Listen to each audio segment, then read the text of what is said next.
okay. Now that is a decent great axe. Again, by no means perfect. Keen and keenly fortified. Those are good perch. Trend and recovery. Alright, that's alright. It's not fantastic. It's by no means abyss, but it is a decent great axe. Then we have the inner piece, life-stealing, refreshing, and vicious. Now I think this is probably one of the better ones that you can have as a drop. Problem is, Dynasty Shipyard mutated.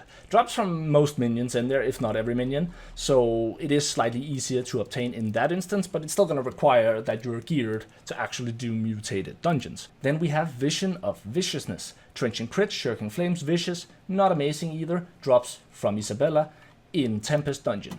Weapon Master's Chosen, this is a classic, Keen, Vicious, and Mending Execute, drops in the Lazarus Instrumentality from Scylla, that is the midway boss. Then we have the Blightbone Battle Axe, this drops in the Garden of Genesis, Keen, Keenly Jacked, Angry Earthbane, so it's a good Genesis axe, but you know, it was my first legendary axe, okay? So the first good actual weapon drop that I had, that dropped in legendary before you could upgrade the items, so it drops from the Caretaker. Then we have the Bloodbane Reaver. Now the Bloodbane Reaver here, enchanted, refreshing evasion, and keenly empowered. Not a bad combo, actually. Not a bad combo. This is one of the, if not the best dropped axe that you can get. Up there with Inner Peace, I would say. Now, this great axe drops in the Mangled Heights from all the different corrupted enemies. Then we have the Eternum's Hofnung, yes. Vicious, refreshing move, and Mortal Lifesteal. Mortal Lifesteal not being that great. This one drops from the Archmage Stavocus, which is a guy located at the top of Murkgard. It's the priest-looking dude at the very top. Then we have the Feymother's Great Axe. This one has Keen, Vicious, and Refreshing Evasion, but it also has 10 Dexterity, so... And it drops in the Eternal Pool from the Pride of Trees, which I believe is it's either the Ginormous Tentacle or it's the Big Bear. It's the Big Bear, I believe. So, again, not optimal. And then lastly, I thought I would include the Violent Wreath. This is one that dropped from the PvP reward track. Has Vicious, Keenly Empowered, and Fractured Rend. Again, not amazing, but you know, you gotta get going with something until you can afford crafting a perfect Biz item. Anyways, let me know if you guys enjoy the format of this series. Also, in case I forgot to add it, the Raiders set also drops in the Tempest Dungeon. Not sure if I mentioned that. Let me know what you guys want to see next. I was thinking about doing the Ranger next, since that is probably my most played class as well. I'm also going to do a mage piece, because I have a bunch of 625 sets at this point, because I have no life. Stop it. Get some help. In any case, let me know what you guys think. What did I forget? Any items you thought I should have included? If there is, please feel free to let me know down in the comments below. We'll add any corrections, assuming there are any. But trust me, I've done my research, okay? I have checked all over newworld.db, okay? And as always, I love you guys. Stay awesome. Peace out.